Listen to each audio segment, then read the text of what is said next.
Hey Waffle Gang, I do hope you're well. My name is Mark and today we're checking out some more Reddit stories. And if you do love a Reddit story, why not consider hitting that like, subscribe, maybe that notification bell too.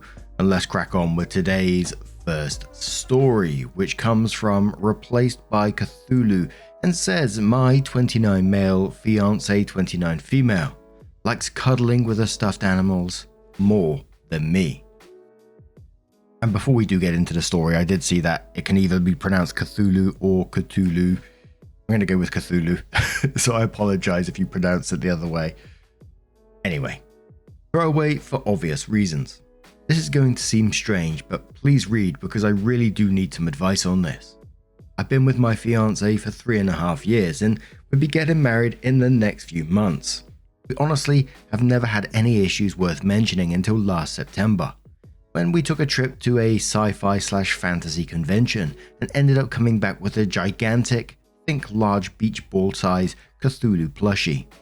At first we thought it was funny and cute. We even named it Kevin, if you're curious, and made up a funny voice that it would use. Over the course of the next few weeks, however, she began to take it all much farther. She started coming up with a backstory for it. She would hide it throughout the apartment to try and freak me out. Over time, she started to refer to it in the way you talk about your pet or something, even to the point of scolding it for various mischief that she had accused it of. She's now started to do the same with other gigantic stuffed animals, a manatee named Horace, a duck named Anthony. Initially, I thought this was just some silliness, but I'm worried that she's taken it too far. I've mentioned in passing many times how strange it is that we are treating stuffed animals like people, but I'm only met with silence, followed by insistence that they are little people. A couple of weeks ago, this all came to a head when I started to have nightmares about these things. My most vivid one involved the Cthulhu taking over people's minds and forcing them to paint their worst fears. I woke up in a cold sweat and I was so confused that I actually googled the doll to make sure there wasn't anything weird about it. Anyway, I told her about it, again in the context of how dumb it all was, and she got mad that I would accuse Kevin of doing such a thing. I think that she's actually gotten mad enough that she's shutting me out. When she lies down on the couch for a nap, she grabs the doll but pushes me away when I try to lie down with her. Things are fine when we're out and about, but when we come home, she's always going back to the damn doll. I've thought about throwing it away, but I honestly don't think she'd ever forgive me. I just wish she could see what this damn thing is doing to us when we're at home together. Does anyone have any ideas on what to do? Now, I'm probably going to get absolutely ripped apart from this, but I don't know what Cthulhu is. I've heard of it, of course, and I've heard of H.P. Lovecraft and things like that, but I've never actually looked it up. And I just did a quick Google image of it, and it looks terrifying. He looks like a gigantic version of Davy Jones from Pirates of the Caribbean. Sorry if that's going to offend some people. But in the comments, a user called Made You Read Penis, you did indeed, says, lol, your girlfriend is awesome, or crazy, or both. I take shit like this too far too. My dog has his own voice and backstory. He's a Pomeranian Chihuahua, the cheap exploitative experiment of Nazi Germany gone wrong. Turns out the free labor wasn't free, and most of his Mexican brethren cost too much to feed compared to their actual work effort. He was rejected for being too cuddly and special. He was not the perfect soldier dog they were looking for, and buried the experiment. They dropped me in a California shelter with a white memory and a runny nose. Anyway, I don't know what advice to give other than don't worry about it. Your girlfriend just had a great sense of creepy humor. My wife loves Toby, and the backstory is part of what she loves for him now. Now, when my wife and I go to bed, she'll say, "Good night, Toby," and if I don't answer back in his voice, she says it louder in case I missed it. One time I jokingly told her that if we divorced, her dog would never speak again, and she started hysterical crying. So I don't joke about that anymore. But I was thinking, I was reading that, I think, that's mad, and then I forgot Poppy's got her own little backstory. I won't go too much into it, but I always imagine her with a little monocle and sort of just living the high life because she's so sassy herself. And her other name is Papadopoulos III. Oh, why am I admitting this to the world? Another user says, "Hi OP, in many ways I'm like your girlfriend years down the road. I have a stuffed friend kingdom with more stuffed animals than I can count. The kingdom even has a government, dating, relationships, friends with degrees and careers. It's far more complex than my real life, and probably sounds crazy to anyone but my partner and my closest friends, who are now in on it too. For me, it's a place to be imaginative, explore things without consequence, and feel comforted. I can't imagine living my life without my stuffed friends because it adds meaning to my life. So, what does this mean to your fiancé? Why is it important, and how can you be incorporated into this instead of being excluded? I would advise you to explore this with her because trying to get rid of it won't work.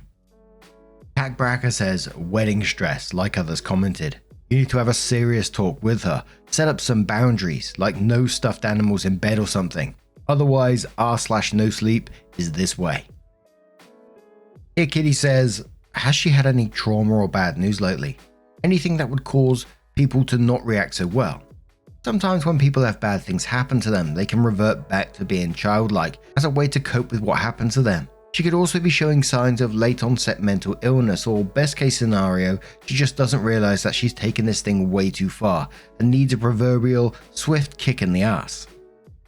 And there was a few more people mentioning the whole wedding stress and all this kind of thing. So Opie came in with an update and said, I posted this a few months ago and I've finally built up the courage for an update. I confronted her about the doll, trying to find out if it was a sign of something else going on at work or at home. She admitted she had been really stressed out and the Cthulhu thing was a fun fantasy she could dive into. She agreed she would try to cut down and focus more of her attention on me. And she did, for about a month. As a Christmas gift to me, I ended up getting a smaller version of Kevin. She named it Kyle and said it would be a chance for Kevin and I to bond over something. She even started to develop political personas for these things. Kevin is a Donald Trump fan and Kyle is a bleeding heart, a Bernie voter. If you can believe it, that wasn't the end though. She bought one of those Disney things with the long body and stubby legs for Boba Fett. I was like, okay, I like Star Wars, this is a cute thing and all. But then it all came back to Kevin. She would have Boba Fett fly around the apartment and hunt Kevin. Though in her mind, he'll never succeed because Kevin is just too smart. The most extreme angle she's taken so far is that she has now bought a tiny shrimp cat toy as Kevin's pet. For those keeping track, that is a pet for a stuffed Cthulhu doll. I still love her to death and the relationship is otherwise going great. She still cuddles Kevin but gives more time to me. I've resigned myself to the fact that while I will never understand why she creates these elaborate fantasies, if I want to stay with her, I'll just have to adjust. I've started to pitch in more and more to the storylines.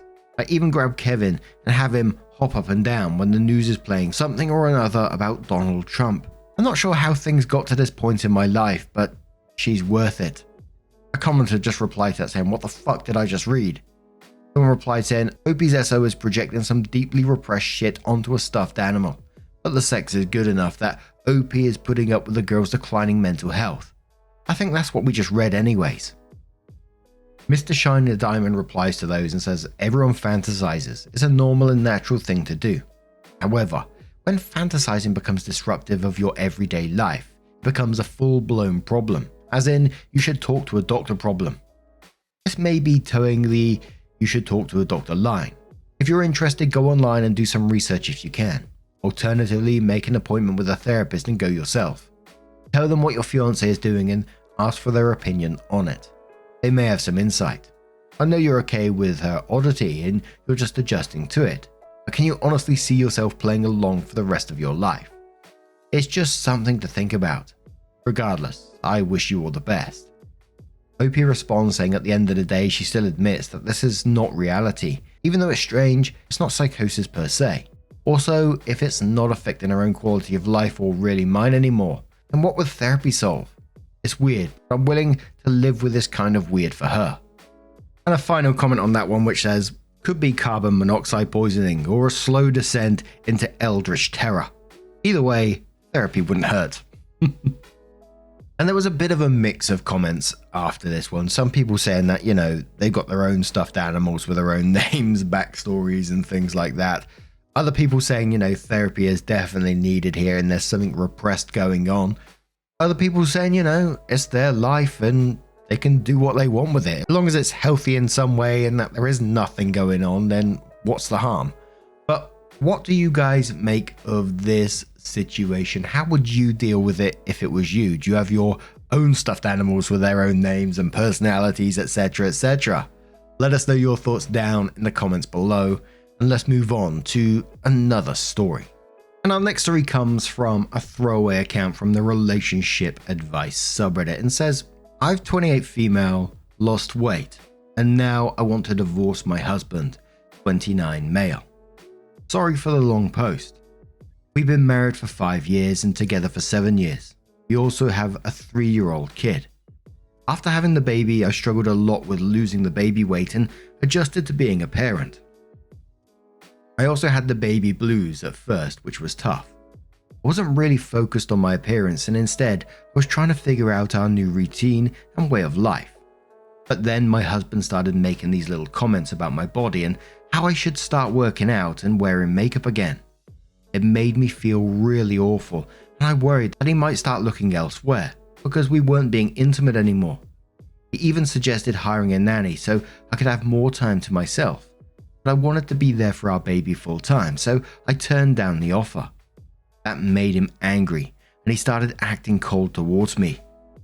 Months went by without any hugs, kisses, romance, or any kind of affection.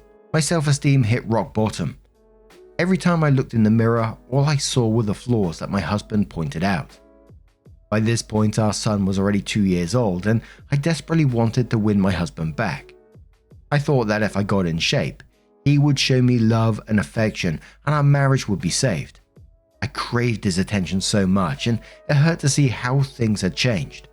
But you can't force someone to be affectionate. I took matters into my own hands and hired some help. With more free time, I started going to the gym, taking swimming classes, which are amazing for your back by the way, getting my hair and lashes done regularly, and eating healthier. And guess what? I've lost a ton of weight and I feel amazing. Suddenly, my husband started touching me, kissing me, buying me flowers and treating me like the complete opposite of how he treated me before. You'd think that would make me feel better, but for some reason, it made me feel worse. All I could think about were the hurtful things he said to me when I was at my lowest and how cold he was towards me. I get that you can't force attraction, but why couldn't he just hug me or give me a kiss on the cheek, even when I was overweight? Why couldn't he love me as a human being and the mother of his child? When my self-esteem came back, I got really angry at myself for putting up with his behavior for so long. A few days ago, I told him I wanted a divorce because I don't think I can move past how badly he treated me. He apologized and promised to change and prove that he can be better. But honestly, I'm not sure if I can trust him again. What if I gain weight again or have to deal with health issues? Will he treat me like garbage again? I've talked to some friends and family about the whole situation, and some say I should give him another chance, while others say I should leave him. So, I'm turning to Reddit for some advice. Am I justified in being upset over this? Do you think it's possible for my husband to change his behavior for the long term?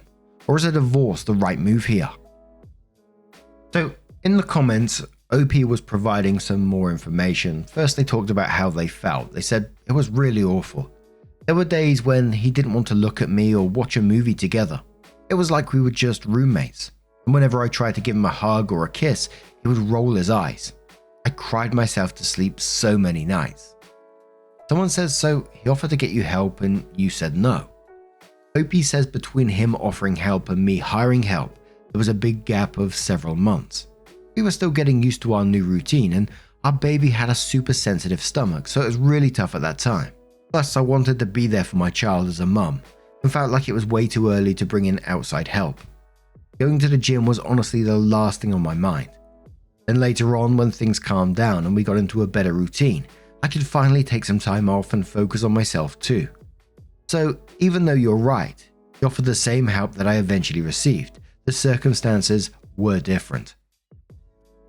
We'll start in the comments with Dinky Doge Whisperer, who says, this is the type of man who will leave you if you get cancer or a debilitating illness. His attraction determines his love and respect, which means neither is permanent or guaranteed. He's shown you that. Don't forget it. Making Burrito says, "Gosh, I'm so sorry. This is truly awful. You are 28 years old. I'm a year older than you. I'm almost 30, and I'm telling you that there's so much more out there for you. My daughter is 6 now, and when I left her father, I thought my life was over. I used to complain about everything, how I dressed, the music I listened to, the TV shows I watched. I realized after my daughter was born, I would never want her to deal with the treatment I was accepting for myself. Move on. If you gain weight or, heaven forbid, get sick in some way, this is not the man you want by your side. Those men are out there, and you are so young. You can find someone who will love you with no strings attached." OK Taro says, "Yes, you are justified. I've had huge weight swings in my marriage, and my husband never treated me like shit when I was heavier. Based on what is he going to change? Saying you will is meaningless. Frankly, I wouldn't want to be with someone who treated strangers like that, let alone me. How will he treat your kid if they are overweight?" And Rochelle says, "Remember the marriage vows. He should have been there through the highs and the lows, in sickness and in health, but he didn't. Those words didn't mean anything to him. His love was conditional, and for fuck's sake, the negative changes you had because you were bearing a child of his. He failed to see that, and instead of being the man to support you, he went cold when you needed him. Girl, don't allow anyone to treat you like an option because you're not. Dump this trash into the trash can and walk away. You know that's the answer already when you made this post. Proud of you for realizing your worth." But OP does come back into the post with an update and says, "Thanks a lot for all the advice you gave me after my last post. It was really tough to make a decision, especially considering our son. So I sat down with my husband and had a conversation about what had happened. He kept saying sorry, but I asked him if he actually understood why his behavior was hurtful. He just kept saying he was being a jerk, but I felt like he didn't really grasp why it was a problem. So I broke it down for him. I told him that saying I still looked pregnant 3 months after giving birth, or calling me a mess because of my dark circles, rolling his eyes when I wanted to show affection, not talking to me for days without any reason, and not wanting to spend time together were all really hurtful. On top of that, he didn't offer the help so I could take care of my mental health. Instead, he wanted me to go to the gym and get in shape. When I reminded him of all of this, he couldn't even look me in the eye and didn't say a word. The silence in the room was so thick, you could cut it with a knife. I just don't think he fully understands how badly he treated me. No amount of extra weight can justify that kind of behavior. I wouldn't treat a stranger like that, let alone someone I love. But for the sake of our son, I still offered him couples counseling. And guess what? He refused. He said he was afraid that the therapist and I would team up against him and make things worse. We went round and round in circles, and after almost 3 hours of talking, I finally had enough and told him I wanted a divorce. He tried to convince me that he could prove he could change, but when I asked him how, he just said I had to have faith in him and see it for myself down the line. That's just not good enough for me. I told him I was taking our son to my mum's place for the weekend and that we would discuss everything before finalizing the divorce on Monday. He said okay, and we left. But now he won't stop blowing up my phone, begging for a second chance and telling me how much he loves me and how he made a mistake. It's really disheartening to see how much he changed after we had our son. All I ever wanted from him was love, loyalty, and respect, but he didn't give me any of that in the past few years. I still wanted to give him a chance, but he doesn't want to put in the work to make things better. If it comes to that, I'll be able to raise our son on my own as I'm financially independent and secure. I also have a lot of help, so it'll be okay. I still want him to be a part of our son's life and be the best daddy he can be. But I can't be with someone who doesn't love or respect me. I wanted to thank you all again for all of your support and the advice you gave me. I thought my husband was the person I would grow old with, but the universe has other plans for me. It will be really hard to let him go, but I'm hoping it's for the better." And after the first part of the post, I was like, how do you look at someone? How do you forgive someone and look at them in the way that you used to after all these things that's been said in this post, like saying that you still look 3 months pregnant after giving birth and calling you a mess, dark circles, rolling his eyes, etc. That's not a mistake. That's just fucking awful, man. And I can't blame OB for their decision on this.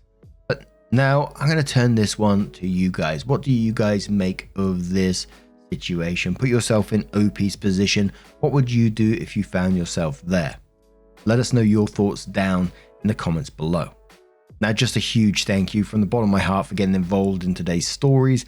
And don't forget, at the very end, there'll be a couple of playlists there that you can click on, and it will automatically scroll through all the videos for you. So whatever you're up to. And getting a lot of new crocheters to the scene, and they've been showing like their current projects over on Twitter or X, whatever you want to call it, at Mark Narrations. Don't forget to show me. Absolutely love to see it. And the videos will keep scrolling away in the background. Thank you once again, and hopefully I will see you in the next one. You cheeky so-and-so. Much love.